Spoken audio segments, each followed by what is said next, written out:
All right, what's going on, everybody? Keith Niebuhr with Gators Online, joined by Corey Bender. He's got his Detroit Lions gear on, which means he means business. This is First and Goal. We're going to try to do this as much as we can, where one of us goes out to a game, gives you a Friday Night Live report from that game, and then we'll try, when we can, to do a show afterwards. Corey's looking around like security's coming to get him here. All right, Corey, you watched Will Griffin play tonight, Florida's four-star 2026 quarterback, and I'll let you know if the sound is good. So far, it's good. 2026 quarterback Will Griffin of Tampa Jesuit. His team just lost to a very good Valdosta, Georgia team, 35-28. Just some quick impressions of Will Griffin, and then we'll get to some other stuff, Corey. Yeah, no, I think overall, when you kind of see his body of work, you can see why Florida fans like him so much and Florida coaches alike.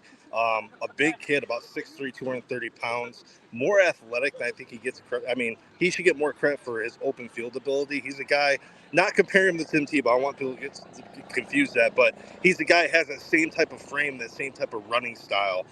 So that's one of those guys where you see him in open field, he's a gamer. As far as his velocity, man, he can kind of make all the throws. I know people might look at a stat line tonight and they might say, hey, it could have been a better completion percentage, but there's a few drops in this game, a lot of pressure, on him in the backfield. There's many of his completions he was on the run and actually had to kind of evade defenders to complete those passes. So I think overall, when you kind of look at that, also too, there's about 3 to 4 pass interference penalties on Valdosta. So I think when you put that whole body of work, I think it was a decent game from him. He managed the game very well. I think that's the best way to put it. He's a guy, you can tell he's the face of that team. He's the punter as well. He's the guy that's always out there cheering his teammates on. And I just think overall, when you look at him as a quarterback, his velocity, he can make all the throws. There's one play in the fourth quarter where it was actually a comeback route on the sideline. It was a big third down. And, went right through his receiver's hands, but it was tight coverage. But it was a difficult throw, and it was right there on the money. That was actually – it wasn't complete, but it was probably one of his better passes of the night. But also when he did score in the first quarter, he threw a corner route in the back left of the end zone. And, man, it was put in a perfect spot just for his receiver. And he kind of just got, both of his feet in, to record that touchdown. So I think overall I was definitely impressed seeing him for the first time live in a game environment. I guess if there's I don't want to say criticism, but if there's something that people were like, okay, tell me about this guy. They want to know what kind of arm strength he has. Is it up there with Noah Grubbs, who's a 4-star in the same class from Orlando? Is it up there with Brady Hart, the 4-star from Cocoa? Is it up there with Dia Bell, who potentially could be a 5-star from South Florida, who's committed to Texas in the same class? You're telling me that arm strength was pretty solid. Was it better than you thought it would be? Yeah, I want to say better than I thought it was going to be, just because the kid has huge hands. He's just a big kid in general. When you see him, it's just shocking that he's only a junior in high school. But no, I thought if there was any room of improvement that I kind of saw that he needs to work on, it's probably just the accuracy. But a lot of it at the same time, man. I mean, this is a very talented Valdosta team. Obviously, Todd Robinson, the Georgia commit, he obviously orchestrates the offense at quarterback. But on defense, man, they have some big guys. They're always in the backfield. And with Griffin, I think overall the velocity was there. Like I said, there were some passes he fit into tight windows. A few passes he actually might have thrown too hard or went through the running back's hand. But overall, I thought it was a good, solid performance considering the competition he was playing against. And like I said, man, once these highlights come out, I think people will see that, man, it was a tough team. And he was on the run quite a bit tonight. Yeah, Shelton Felton's the head coach up at Valdosta. Corey, you and I know of him. He had been the coach, I think, at, I want to say, Crisp County, Georgia, back when Big Cat Bryant played there. He also one time coached, I want to say, actually, I don't know if he was the head. He also was at another school. He might have been at Dooley County, too. He's been all over that middle Georgia, and now is down in South Georgia. And I should also point out, at one time, he was an on-field coach, I believe, for Jeremy Pruitt's Tennessee Volunteer staff. So doing a good job about us. Tough competition. I guess that's what I was getting at. Tough competition for Will Greer. All right, next on the list, Corey. Tomorrow, Florida plays host to Samford at the Swamp. It's a football championship subdivision team. Florida just hosted Miami, which had a really strong visitors list. Not going to be as strong this week as expected with Texas A&M coming to town next weekend. But it's a good week for Florida to lay the groundwork with some of the younger kids, the juniors, which are in the 2026 class. Corey, a couple guys I wanted to mention, and we're just going to go from topic to topic really quick. Janarv, I can never pronounce his name, Janarv Carr of Bradenton IMG Academy. He's an offensive lineman, 4-star kid, but he's actually from Ocala. Yep. was, I believe, at Trinity. Was it Trinity Catholic He before was this? a Trinity Catholic Okay, before. so he's an Ocala guy, but he's now down at Bradenton IMG. He'll be there, and then three-star safety Devin Jackson, the Florida commit from Orlando First Academy, who is having a big season already. He's already 20-plus tackles. I just saw his stats this morning. But again, not a huge visitors list. I just wanted to get out there. More closely, what we're following, Corey, is some of the Florida commits visiting other schools. And I'll give you three of them. I'm going to talk about two, and then you can talk about one. We'll start with yours first, actually. Running back commit Chad Gasper of Katy Jordan High School in Fulshear, Texas, committed to Florida earlier this year. He's going to be at the Texas A&M game this weekend. Corey, what can you tell us about that? Yeah, I think with Chad Gasper, I know obviously it's not ideal when you have any of your commits visit elsewhere, but I think with Gasper, at least as of right now, it's nothing too much I'm worried about. He doesn't have an offer from A&M, but obviously some interest had to be there for him to get invited. And, with him, he didn't play last week, but I know from what I heard in the offseason, it's just the early returns on him after, being injured a little bit last year that he's looked pretty solid. So A&M's class, I have to kind of glance at to see who's in their class at running back, but there isn't too much buzz. I talked to someone close to him who kind of said that, hey, it's just a visit. It's not too far from home. He's still all in with the Gators. And I think if you're a Florida fan, especially after that loss to Miami, any positive news right now is obviously good. So right now, I'm not too worried about it. I think until an offer's on the table, then you have to worry. All right, two defensive linemen. Florida only has two defensive line commits. Well, technically two. One other, Jalen Wiggins, is a defensive end / edge. He says Florida's recruiting him at edge, so I list him at edge. But they've got two true defensive linemen committed. One of them is Jeremiah McLeod from Leesburg, Lee County, Georgia, the school that produced the great baseball player Buster Posey. And then Joseph Mbachu, who plays at the great program Grayson up in North Georgia, northeast of Atlanta in Gwinnett County. Now, Jeremiah McLeod committed to Florida earlier this year. He is going to visit Georgia this weekend. He does have an offer from Georgia. It's a written offer. It came just last month. How hard is Georgia recruiting him? That's really what we don't know. Look, if they put the foot on the gas, that's absolutely going to be something to watch because his program has sent people to Georgia before. But again, we don't know where he's on the board. We know Georgia's recruiting some other defensive linemen too. Something we're tracking. Joseph Mbachi, the defensive line commit from Grayson. This one we're really tracking. He is visiting Auburn this weekend. He's also going to visit Texas, Southern Cal, Georgia, Alabama. He's going to visit a lot of schools, but he does have he might be the busiest guy in the Southeast. Yeah. I mean, this is the guy. Florida offered him on July 27th. It was his first Power 4 offer. He committed to Florida the next week. South Carolina offered that day. Auburn since offered. Tennessee, LSU, Southern Cal, Alabama, Auburn, and Georgia. But Auburn, one of their recruiting heads, used to have a strong connection, or he still does, to Grayson High. So that's one we're watching a little bit there.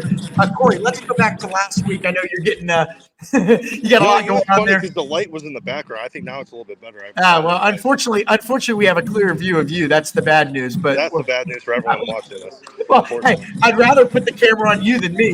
This isn't exactly Brad Pitt and Denzel Washington here, okay? All right, so let's go back. Let's wrap it up by talking about 5 guys that visited last weekend. I'm just going to name a guy, and we'll each give our thoughts on where things are.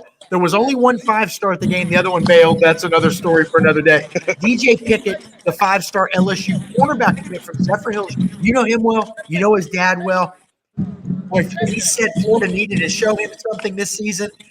And Miami's also in the picture trying to flip him from us. That was not ideal. To me, that doesn't look good. Quick thoughts, Corey. He's visiting Miami this weekend, and like he said, Florida wanted him to OV this weekend, but that was very unlikely. And then he said that Miami, LSU, the only schools he's probably going to visit. Never say never, but that I think to me it would have to be a miracle if he landed at Florida. Why is there always one ridiculous high school kid screaming for no apparent reason in the background? Yeah, I don't know if it's like a reunion. It looks like a girl just saw her boyfriend or something. I don't know what's going on over here, but God bless. The Corey Bender fan club at Tampa Jesuit. All right, next 2 guys: Tavares Dice, offensive line commit to Auburn. Malik Autry, defensive line commit to Auburn. They were both at the Swamp last weekend. I'm not hearing great things about Dice. I'm hearing Auburn is really back in the driver's seat again. Autry, who knows? He's been to Florida 8, 9 times. He keeps visiting. He'll probably be back again. But, again, those are guys that Florida needed to sort of impress. Now, NIL is a factor, too. There's other variables. Believe me. Of course, if you don't impress, then your NIL donations aren't exactly where they need to be either. So it impacts you one way or the other, whether they didn't like the product or the product's not good, and donors may be hesitant to chip in. But anyway, I'm not feeling too optimistic about those two guys right now. Maybe a little bit better with Autry. I don't know, 20% for him. Yeah. 18% for the other. What do you think about Tavares Dice, Malik Autry?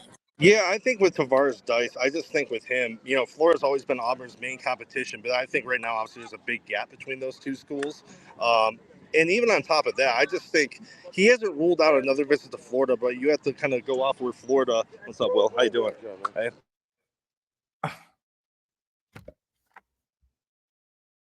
Hey, Keith, you have me?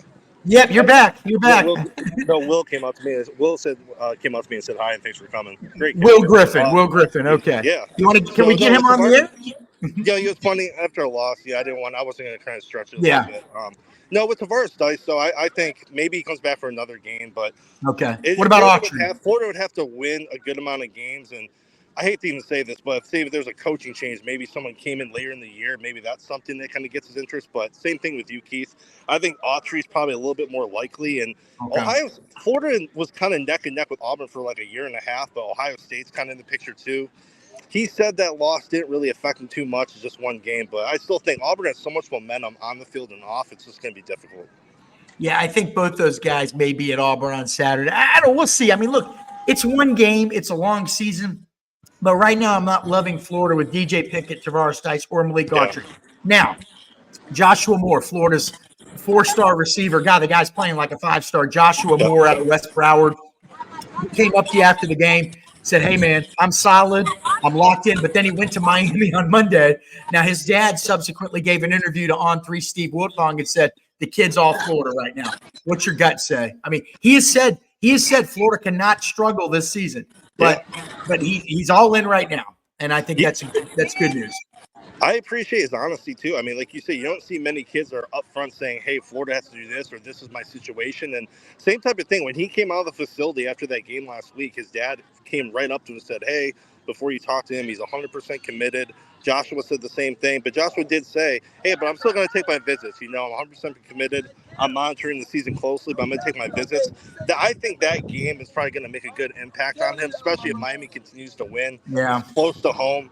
It's just a tough situation. Like you said, not only did he visit another school, it was 2 days later to the school that Florida lost to. That's not ideal, Yeah. All right. Last one. I mean, I still feel like Florida, the caveat here is if Florida gets it together and wins some games, I think they have a strong, we'll say a better than average chance of keeping Josh Moore. But if Florida loses to A&M and the wheels come off, obviously all bets are off. I think everybody knows that. I think the coaching staff knows that too. All right, last guy, big time Gator legacy, big time recruit, top 40 national recruit, wide receiver Vernell Brown. You spoke to him after the game. I think this guy's going to end up Florida no matter what. I mean, Florida's really going to have to screw this thing up big time to lose Vernell Brown. When he committed, he basically admitted, this is where I've always wanted to go. So I think he's discouraged by the loss, but discouraged because he bleeds orange and blue. I think he's all in on Florida. Corey, thoughts here? Yeah, I do too. And even talking to him kind of off the record too, just hanging out with all the media after the game, you could tell that, that's where his heart is. Disappointed, but also optimistic, just knowing, hey, it's just one game. And just the way the kid carries himself, he's never too high, never too low. And he was just discussing, hey, I was working on recruits. I still feel good about Florida. He's still, even last week, he was singing with DJ Pickett at the game and his father. So he was recruiting last week. Obviously, you want to put on a good performance with him in the stands. But same thing. I think it would have to take like I said, I don't know what it would have to take for him to go elsewhere. I just don't see it right now. I think just overall, like it's not only he's a legacy, you just go and check those family connections. I mean, Keith, you would know more than me. How many? I mean, it's like 3 or 4 family members. Oh, it's a bunch of them. Yeah, I mean, crazy. So he just likes Florida, and also he likes the idea of making Florida an elite program again. So kind of like how LJ McRae was last cycle. Same thing. He wants to be part of a rebuild. Yeah. We'll see how that works out. All right, Corey Bender, live from Tampa Jesuit, where Jesuit and quarterback Will Griffin have just fallen to Valdosta High, 35-28. Yep. Sounds like it was an entertaining game. We will be back again next week for a couple of shows. Take care, Corey. Yeah, thanks, Keith.